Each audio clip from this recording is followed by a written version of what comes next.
Every week you sign hundreds of these. It's the final safeguard, the moment where your license and your liability stands between the patient and their medications. But in the state of Utah, that safeguard just vanished. For the first time in American history, the AI isn't just drafting a prescription for a doctor to sign. It is signing it itself. No human review, no countersignature, just a self-checking algorithm in a database. This isn't artificial intelligence assistance. This isn't telemedicine from a remote provider. This is true AI-powered agentic medicine. And whether you view it as a cure for mundane admin work or an existential threat to your paycheck, the autonomous threshold has officially been crossed. Today, we're going to tear apart the architecture, the economics, and the legal reality of Doctronic.ai to answer the only question that matters. Is this a tool that you control or a competitor that you can't beat? So let's go.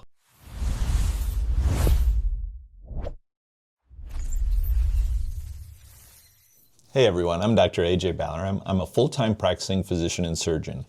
SpeakMD exists to evaluate medical technologies and policies without any hype. This is done through the lens of a doctor that actually sees patients on the clinical front lines. Today, we're putting Doctronic through the SpeakMD framework. No hype, no marketing fluff, just the 4 questions every physician needs to ask before this lands in their workplace. Number 1, does it work?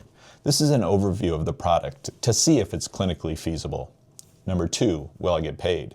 This is the monetary considerations associated with this tool or a product. Number 3, will I get sued? These are the legal ramifications that are so important in healthcare. And number 4, how does it fit into my practice? What changes will this make for physicians moving forward? So what is Doctronic?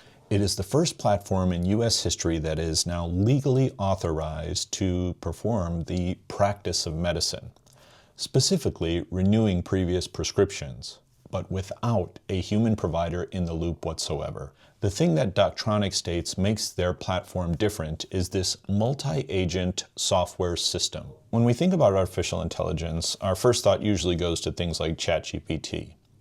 ChatGPT is more of a probabilistic artificial intelligence. What it's trying to do is guess the next word. What Doctronic purports to be is agentic artificial intelligence. They have these multiple agents that are doing different roles inside of their artificial intelligence. And I like to think of it as kind of an emergency department analogy. You have the triage nurse that takes the history, but that's their sole job. Then you have the physician who evaluates the patient and makes a diagnosis. In the Doctronic system, they have another agent that's almost like a attending physician checking a resident's work. It's kind of like a red team. Their whole goal is to try to prove that the original diagnosis is wrong. So they go through everything. They evaluate for hallucinations. Did it miss any allergies? Did it have any mistakes in its wording? All of those things are then evaluated by multiple agents working on the problem at the same time. And that's how they determine that they can make these medical decisions. All of this information is based on a study called Towards the Autonomous AI Doctor. What this study did was take telemedicine patients from urgent care. And it took 500 patients, and first it had the patients report their symptoms to Doctronic.ai, which made a diagnosis and formulated a treatment plan. After that, the patients also agreed to be evaluated by an actual telemedicine physician.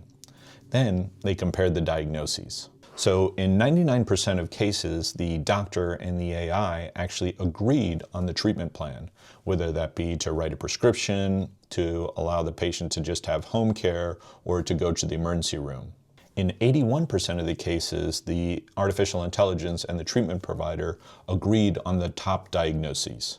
Now, as physicians, we've always been trained to critically evaluate specific papers, and I think it's important that we do this in this case because policy decisions are being made with studies like these. First things first, this was a retrospective study. It was not a prospective, it was not blinded. It was essentially a chart review between the artificial intelligence and the human provider. Secondly, this was for urgent care cases, normally done via telemedicine.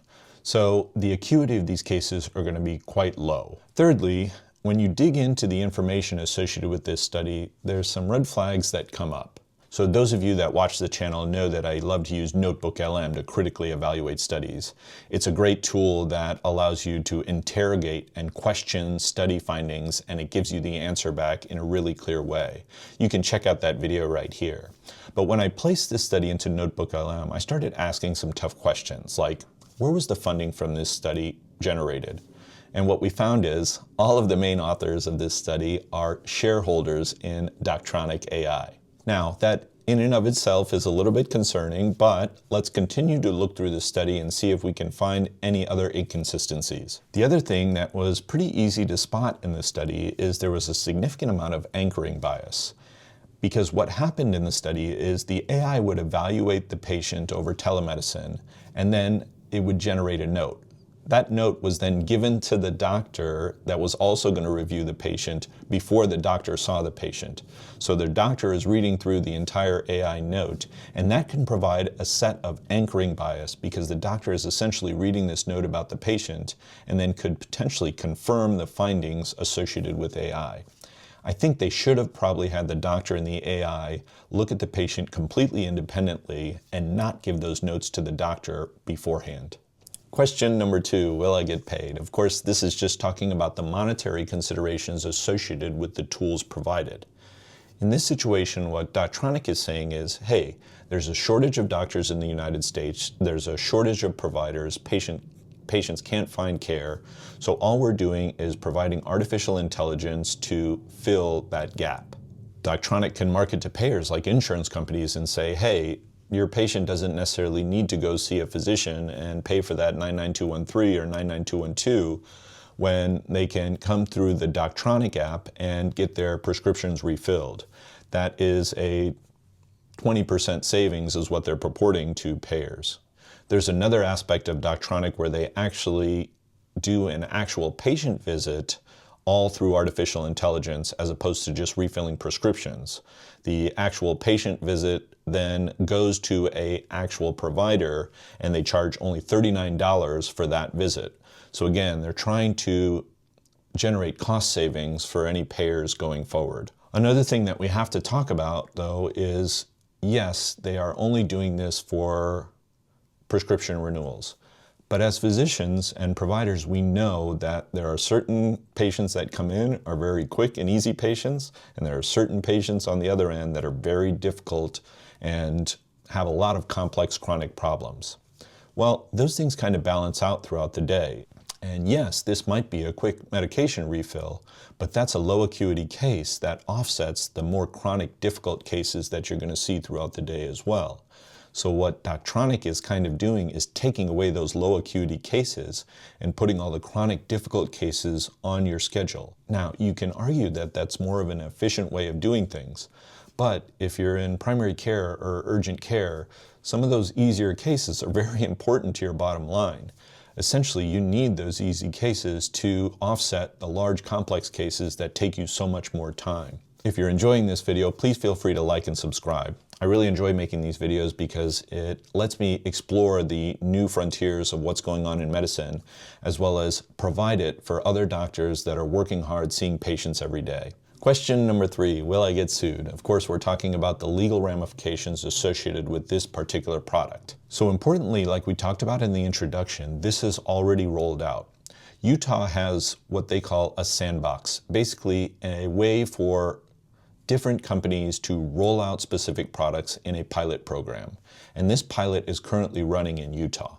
In this situation, honestly, I think the legal and regulatory framework associated with this particular product is probably more important than the artificial intelligence portion.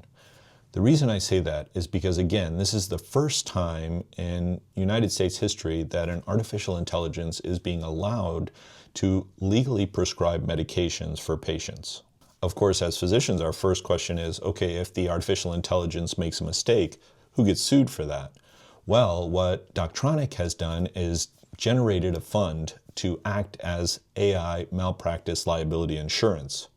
They're essentially saying that if their AI makes a mistake, they will cover any liability associated with that. Of course, this is a small pilot in Utah, and it doesn't apply to the rest of the country. But at the same time, if they see traction with this, and if they find out that the information that they gain from this pilot is favorable for patients, I see this as potentially being something that could spread across the country. It's important to realize that as doctors, yes, we take a lot of liability on the decisions that we make. It's the reason why malpractice rates are so high and why there's so many lawsuits in the United States.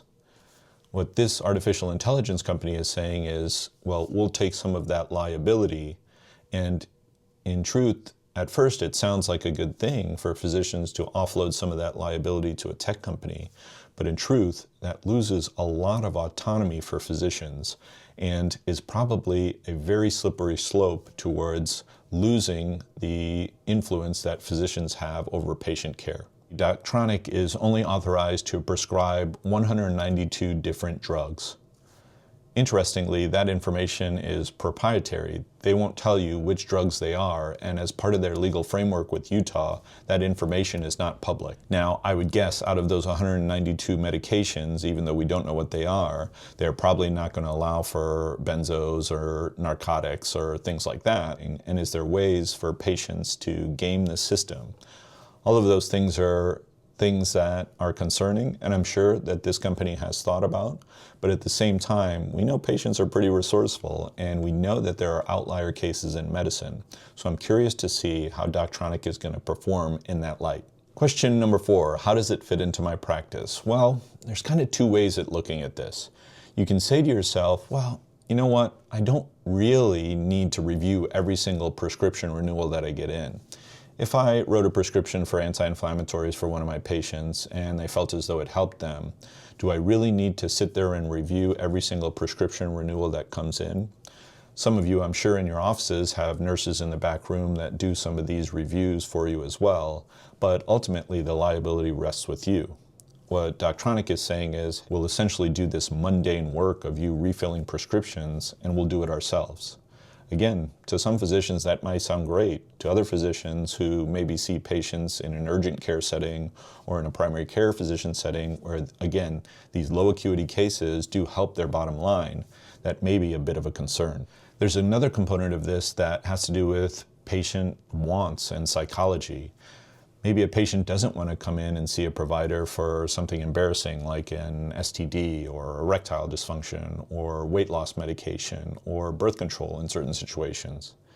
In addition, patients are used to that.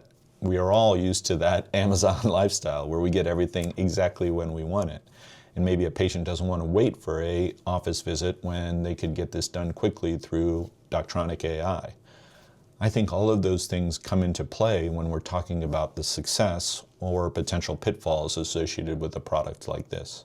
And in truth, it's really difficult for a physician's office to compete with an autonomous AI that never gets tired, never sleeps, does not need a lunch break, can work 24 hours a day, 7 days a week, and refill prescriptions at the snap of a finger. On this channel, I try to do my best to stay as independent as possible, just present the facts for physicians that are treating patients every day to make their own determination of how things work. And for this particular product, this is a real change in the way we practice medicine. And it's easy to see it as a threat to us, but probably better for us to assess it, ensure that it continues to stay in its lane, and physicians continue to take the leadership role in ensuring that patients are protected. I don't think it's a great idea for us as physicians to say, absolutely not, this is not the way medicine should be practiced, because if it's what patients want and decreases the amount of healthcare spend that's going on in America, it's going to go on with or without us moving forward. I think this is a tool that is being used to potentially decrease some of the workload from some of the low acuity cases that physicians may see, and maybe we can use tools like this going forward to diminish our constant admin work and potentially help us have more time with our friends and family. What are your thoughts about this? Do you see it as a threat to patient care? Do you see it as a good way for physicians to get rid of some of their mundane admin work? I would love to hear from you in the comments. If you like this video, you may have an interest in some of my other videos. Over here, we have the Notebook LM video that we talked about earlier, a better way to evaluate medical journals. And over here, we have AI appeals, insurance companies using artificial intelligence to deny medical care and how doctors are fighting back. Thank you so much for watching this video. I know your time is valuable. Have a great day.